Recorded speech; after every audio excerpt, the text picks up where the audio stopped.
സംപൂജ്യരായ വിശിഷ്ടാതിഥികളെ, സഹപ്രവർത്തകരെ, എന്റെ പ്രിയപ്പെട്ട കുഞ്ഞുങ്ങളെ, നമ്മുടെ ശിവപുരം ഗവൺമെന്റ് ഹൈസ്കൂളിന്റെ 40ാം വാർഷികത്തോടനുബന്ധിച്ചുള്ള പൊതുസമ്മേളനം ആരംഭിക്കുന്നു. ആദ്യമായി ഈശ്വര പ്രാർത്ഥനയാണ്.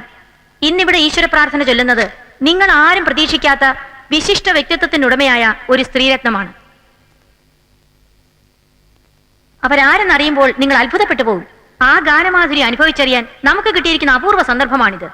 ആ മഹാപ്രതിഭ മറ്റാരുമല്ല, ബഹുമാനപ്പെട്ട പോലീസ് കമ്മീഷണർ മിസ്റ്റർ സഞ്ജീവിന്റെ ഭാര്യയും നമ്മുടെ DGP രാജശേഖരൻ നായരുടെ മകളുമായ Mrs Geethu Sanjeev.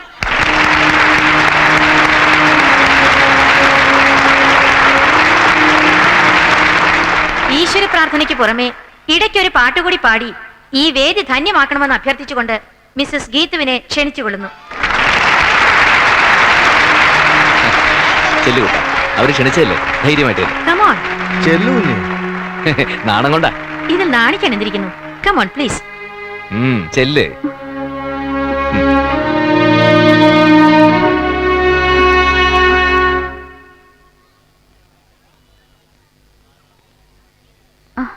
I can't. എനിക്ക് പ്രേയർ സോങ് അറിയില്ല. അയ്യോ, കാണാതെ അറിയില്ലായിരിക്കും. സാരില്ല, ഞാൻ എഴുതരാം. അഖിലാണ്ട മണ്ഡലം അണിയിച്ചൊരുക്കി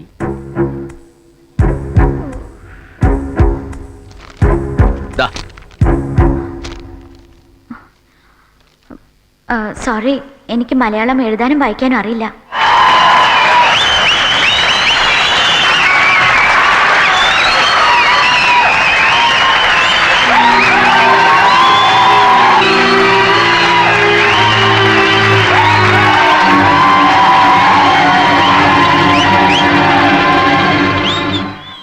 കുട്ടൻ അവിടെ പോയിരിക്കേ.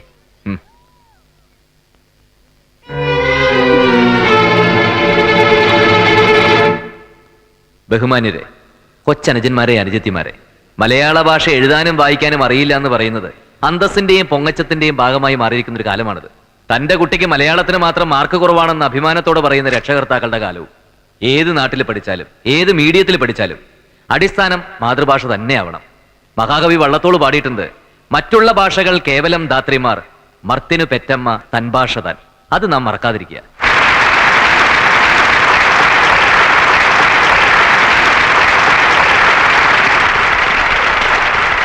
ഇരുപത് വർഷങ്ങൾക്ക് മുമ്പ് ഈ സ്കൂൾ മുറ്റത്ത് അസംബ്ലി കൂടുമ്പോൾ ഞാനും കൂട്ടുകാരും കൂടി പാടിയിരുന്ന ആ പ്രാർത്ഥനാ ഗാനം വീണ്ടും ഇവിടെ നിങ്ങളുടെ സമക്ഷം ആലപിക്കുവാൻ എനിക്ക് അഭിമാനമുണ്ട്. പൂർവ്വ വിദ്യാർത്ഥി എന്ന നിലയിൽ അതെന്റെ അവകാശമാണ്.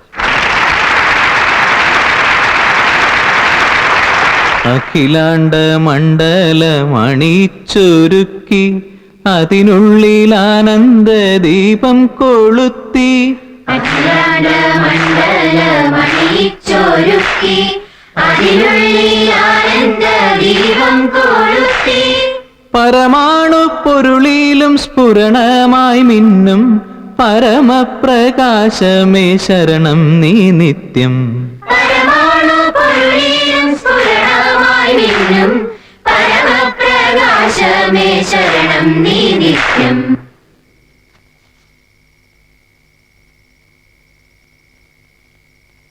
അന്ന് ഇംഗ്ലീഷ് അറിയാൻ പാടില്ലാത്തതുകൊണ്ട് നീ എന്റെ സഹോദരിമാരെ കരയിച്ചതേ നിന്റെ തലതിരിഞ്ഞ 4 കൂട്ടുകാരികൾ മാത്രമേ കണ്ടുള്ളൂ. മലയാളം അറിയാൻ പാടില്ലാത്തതുകൊണ്ട് നീ കരഞ്ഞത് ആയിരക്കണക്കിന് ആളുകൾ അടി കണ്ടത് ദൈവം ഉണ്ടാക്കി തന്നൊരു ചാൻസ് അത്. അല്ലെങ്കിൽ പിന്നെ പ്രാർത്ഥന ചൊല്ലാമെന്ന് നേരിടുന്ന കുട്ടിക്ക് അസുഖം വരാനും അത് ഞാനറിയാനും എനിക്കങ്ങനെ ഒരു ഐഡിയ തോന്നാനും കലാപരിപാടി വൻ വിജയമായിരുന്നില്ലേ? Circumstances the villain. എന്തോ വല്ലതും പറഞ്ഞായിരുന്നോ? ആ, സാഹചര്യമാണ് ഇപ്പോഴത്തെ വില്ലൻ. അതിപ്പോ നിങ്ങളുടെ ഭാഗത്താ. നാളെ ആ പന്ത് എന്റെ കോർട്ടിലും വരും. വരട്ടെ. കാമാക്ഷി, നിന്റെ മക്കളെല്ലാം ഉണ്ടോ നോക്ക്. മീനാക്ഷി, നിന്റെ കുട്ടികളെ നീ ശ്രദ്ധിച്ചോണം. അവിടെ ചെന്ന് ബഹളമൊന്നും വെക്കല്ലേ മക്കളെ.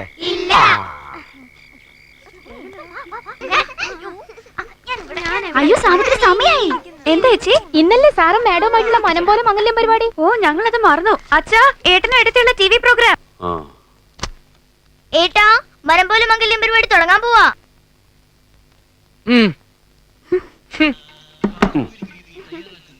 മോളെ ശകലമാർ. സുപ്രിയ ടിവിയുടെ മനം പോലെ മംഗല്യം എന്ന പരിപാടിയിലേക്ക് എല്ലാ പ്രേക്ഷകർക്കും സ്വാഗതം. പരസ്പര ധാരണ, സ്നേഹം, ഇഷ്ടാനിഷ്ടങ്ങൾ എന്നീ കാര്യങ്ങളിൽ ദമ്പതിമാർക്കുള്ള ഐക്യം പരീക്ഷിച്ചറിഞ്ഞ് ഏറ്റവും മനപ്പൊരുത്തമുള്ള ദമ്പതികളെ തിരഞ്ഞെടുക്കുന്ന പരിപാടിയാണിതെന്ന് എല്ലാ പ്രേക്ഷകർക്കും അറിയാമല്ലോ. ജീവിത പങ്കാളികൾ ഈ ഷോയിൽ അവരുടെ അനുഭവങ്ങൾ പങ്കുവയ്ക്കുന്നു. ഇന്നത്തെ മനം പോലെ മംഗല്യം പരിപാടിയിൽ പങ്കെടുക്കാനെത്തിയ ദമ്പതികളെ നമുക്ക് പരിചയപ്പെടാം. ഇദ്ദേഹം കേരളത്തിലെ സമർത്ഥനായ പോലീസ് കമ്മീഷണറും ഗായകനും മികച്ച കലാകാരനുമായ മിസ്റ്റർ സഞ്ജീവൻ IPS. അദ്ദേഹത്തിന്റെ ഭാര്യ കേരള പോലീസ് ഡയറക്ടർ ജനറലിന്റെ മകൾ മിസസ് ഗീതു സഞ്ജീവ്. അടുത്തതായി മിസ്റ്റർ വേണുഗോപാൽ. ഇനി നമുക്ക് ഭാര്യമാർ തങ്ങളുടെ ഭർത്താക്കന്മാരെ എങ്ങനെ വിലയിരുത്തുന്നു എന്ന് നോക്കാം. ആദ്യം മിസ്റ്റർ സഞ്ജീവിനെ കുറിച്ച് ഗീതു സഞ്ജീവ്. ഞാൻ വളരെ ലക്കിയാണ് സഞ്ജീവിനെ പോലെ പെർഫെക്റ്റ് ആയ ഒരു ഹസ്ബൻഡിനെ കിട്ടിയതിൽ. പോലീസ് കമ്മീഷണർ ആവുമ്പോൾ വളരെ ടഫായിരിക്കുമെന്നാണ് ഞാൻ വിചാരിച്ചത്. But he's very soft and friendly. വളരെ ക്ഷമയുള്ളവനാണ്. My husband is equal to God. അദ്ദേഹം പറയുന്നത് എന്തും ഞാൻ ഒബേ ചെയ്യും. അദ്ദേഹം ഡാം ഹെൽ ഒരു ഫാമിലി ഷോ ആരും കാണണ്ട. എല്ലാരും പൊയ്ക്കോ പൊയ്ക്കോ. TV ഓൺ ചെയ്യടി. വേണ്ട, എനിക്ക് കാണണ്ട. നിനക്ക് കാണണമെങ്കിൽ വേണ്ട, ഇവിടെ കാണാൻ വേറെ ആൾക്കാരുണ്ട്. എന്റെ ഹസ്ബൻഡ് പറയുന്നത് എന്ത് ഞാൻ ഒബേ ചെയ്യുന്നു നീ ഇപ്പൊ പറഞ്ഞല്ലേ ഉള്ളൂ. നീ എന്നെ കുറിച്ച് പറഞ്ഞത് ഇവരൊക്കെ കേക്കട്ടെ.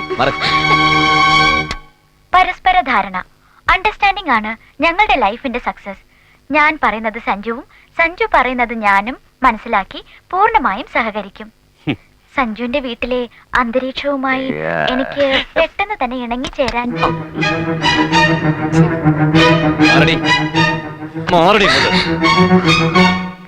അടുത്തതായി ഭാര്യ ഒരു സിനിമയുടെ പേര് അഭിനയിച്ച് കാണിക്കുന്നു. ഭർത്താവ് അത് ഏത് സിനിമയാണെന്ന് പറയണം. ആദ്യം മിസസ് ജഗത വേണുഗോപാൽ.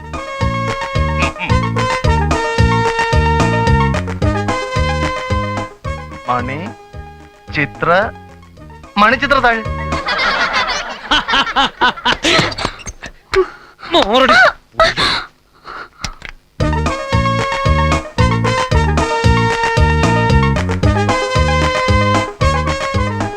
ഓ റൗഡി. ദാദാ ചട്ടമ്പി. കല്ല്.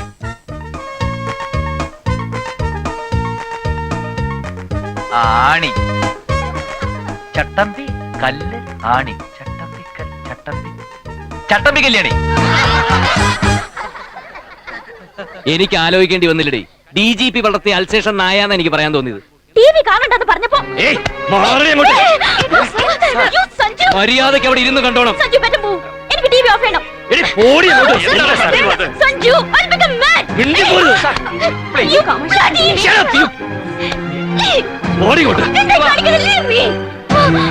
അതാണ് കേരളത്തിലെ ദാമ്പത്യ ബന്ധത്തിന്റെ പ്രത്യേകത. മനഃപൂർവ്വമുള്ള അടുത്ത ദമ്പതികളെ നമുക്ക് പരിചയപ്പെടാം.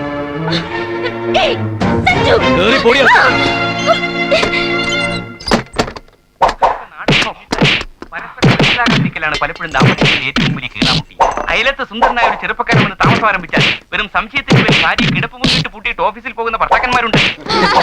ഈ പറഞ്ഞതൊന്നും നിങ്ങളെ ഉദ്ദേശിച്ചല്ല.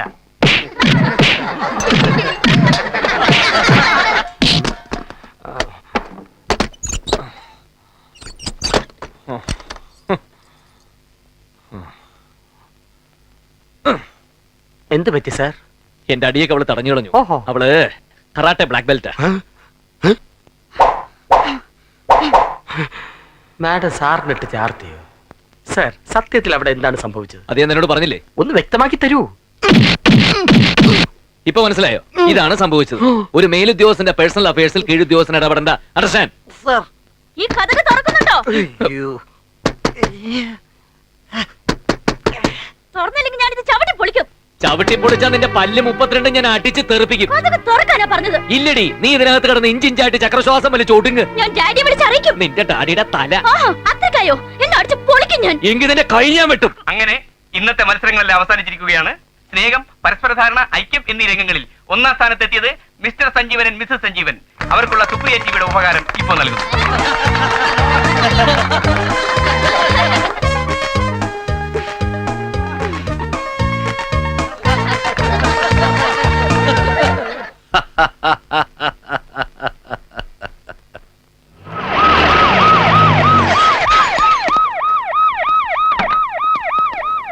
അതല്ല, എന്റെ മോന്റെ കാര്യത്തിൽ സാർ എന്തെങ്കിലും ഒരു പോകുമ്പഴി ശരിയാക്കാവിടും.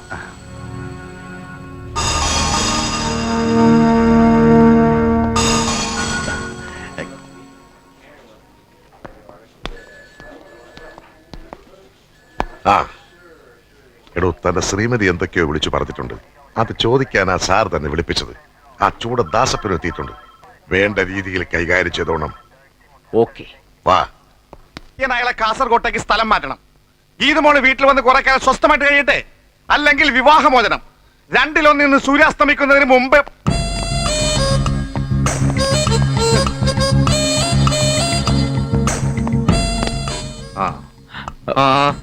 ദാസപ്പനങ്കിൾ, ഛേ, എന്താ സഞ്ജീവ ഇത്? ഗുരുത്വമൊക്കെ മനസ്സിലിരുന്നാ പോരെ? മോനിരിക്കി ഇരിക്കടോ. ഓ എടോ, താൻ ഗീതുവിനെ വേപ്പമ്പട്ട കഷായം കുടിപ്പിച്ചെന്നോ? ഇങ്ങോട്ട് വിളിപ്പിച്ചപ്പോഴേ എനിക്ക് തോന്നി സംഗതി അൺഒഫീഷ്യലാണെന്ന്. ശരിയാണ് സാർ. ഒരു കുഞ്ഞുണ്ടാവുന്നതിന് മുമ്പ് സ്ത്രീകൾക്ക് രക്തശുദ്ധി വരുത്തുന്നത് നല്ലതാണെന്ന് എന്റെ ഒരു സുഹൃത്ത് ആയുർവേദ ഡോക്ടർ പറഞ്ഞു. അഷ്ടാംഗ ഹൃദയത്തിൽ അതിനെക്കുറിച്ച് പ്രത്യേകം പറയുന്നുണ്ട് അത്രേ. ശരിയാണ്, ഞാനത് വായിച്ചു തോർക്കുന്നു. അഷ്ടാംഗ ഹൃദയമാണോ ഐതിഹ്യമലയാണോ? അഷ്ടാംഗ ഹൃദയം തന്നെ അങ്കിൾ. ആ ഞാൻ പരാതി പറയുകയല്ല. സ്കൂളിൽ എന്തോ സ്കൂളിൽ ചെന്നപ്പോ HM ഒരേ നിർബന്ധം, ഈശ്വര പ്രാർത്ഥന ഐശ്വര്യമുള്ള ഒരു നാവിൽ നിന്ന് തന്നെ വരണമെന്ന്. DGPയുടെ മോള് ഈശ്വര പ്രാർത്ഥന ചൊല്ലുന്നത് അവർക്ക് അഭിമാനം അത്രേ. പിന്നെ ഞാൻ എതിരെ നിന്നില്ല. അതിലെന്തെങ്കിലും തെറ്റ്? ഇല്ല ഇല്ല ഇല്ല. പക്ഷേ ഗീതു മൈക്കിന്റെ മുമ്പിൽ ചെന്ന് നിന്നപ്പോഴാണ് മലയാളം എഴുതാനും വായിക്കാനും അറിയില്ല എന്ന് മനസ്സിലായത്. കൊച്ചുകുട്ടികളല്ലേ, അവരെന്തോ ശബ്ദം ഉണ്ടാക്കി. കൊച്ചുകുട്ടികൾക്ക് അതൊരു രസമാ. കൂ എന്നൊരു ശബ്ദമേ അവർക്ക് അറിയാവൂ. അല്ല, അളിയനെ കുറിച്ച് എന്തോ പറഞ്ഞപ്പോ നിന്റെ ഡാഡിയുടെ തല എന്നോ മറ്റോ സഞ്ജീവൻ. അയ്യോ പറഞ്ഞു. നമ്മൾ ഈ മഹാന്മാരെ പുകഴ്ത്തി പറയുമ്പോ ഷേക്സ്പിയറുടെ തല, കാളിദാസന്റെ തല, ഐൻസ്റ്റീന്റെ തല എന്നൊക്കെ പറയാറില്ലേ? അതേപോലെ സാറിനെ കുറിച്ച് എന്തോ പറഞ്ഞു വന്നപ്പോ സാറിന്റെ ഒരു തല എന്ന് ഞാൻ പറഞ്ഞു നേരാ. നാളെ ദാസപ്പനങ്കളുടെ കുറിച്ച് പറയുമ്പോഴും ഞാൻ പറയും ദാസപ്പനങ്കളുടെ തല. ഓ, ആ തല. അളിയൻ കരുതി മറ്റേ തലയെന്നല്ലേ? മിണ്ടായിടോ. പക്ഷേ അങ്കിൾ ഒരു കാര്യം എന്നെ വിളിച്ചു. എന്താ സഞ്ജീവൻ? ഗീതു കറാട്ടെ പഠിച്ചിട്ടുണ്ടല്ലേ? ആ, ബ്ലാക്ക് ബെൽറ്റാ. അയ്യോ, അതല്ലേ കുഴപ്പമായത്. അച്ഛനൊരു മർമ്മ വിദഗ്ധനാണ്. എന്നിട്ട് പോലും അവൾ അച്ഛനെ അടിച്ച് ചുരുട്ടിക്കളഞ്ഞു. ശിവ ശിവ, ഒന്നുമില്ലെങ്കിൽ പ്രായത്തെങ്കിലും മാനിക്കണ്ടേ? അവളുടെ മോന്ത കുറ്റിക്കൊണ്ടൊന്നും കൊടുക്കാമായിരുന്നില്ല നിനക്ക്? അങ്കിളിനെയും DGP അദ്ദേഹത്തെ ഓർത്തപ്പോ എനിക്കതിന് മനസ്സ് വന്നില്ല. ആ, കേട്ടില്ലേ സാർ? വാസ്തവസ്ഥിതി പുറത്തു വന്നപ്പോൾ വാദി പ്രതിയായത് കണ്ടു. എനിക്ക് പോയിട്ട് അത്യാവശ്യം ഉണ്ടായിരുന്നു. എന്നാ ഞാനങ്ങോട്ട്. ആയിക്കോട്ടെ. എനിക്കെന്തോ എല്ലാം കൂടി കേട്ടപ്പോ വിഷമം തോന്നി. അതുകൊണ്ടാ സഞ്ജീവനെ വിളിപ്പിച്ചത്. എന്തായാലും സഞ്ജീവന്റെ അച്ഛനെ അവൾ ഉപദ്രവിച്ചെങ്കിൽ ഞാൻ മാപ്പി വയ്ക്കുന്നു. അയ്യോ, അതൊന്നും വേണ്ട അങ്കിൾ. ദാസപ്പനങ്ങളുടെയും തെറ്റിദ്ധാരണകളൊക്കെ മാറിക്കാണുമല്ലോ. അനുഗ്രഹം ഉണ്ടാവണം. എന്താ ഇത്? നീ എനിക്ക് പിറക്കാതെ പോയ മോനാണടാ.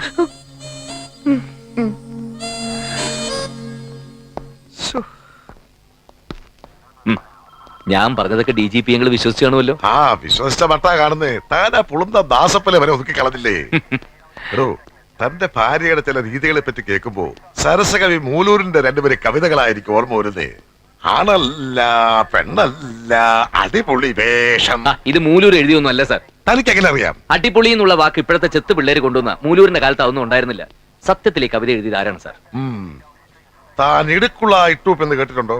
അത് സാറല്ലേ? എന്നാ ഞാൻ എഴുതിയതാ.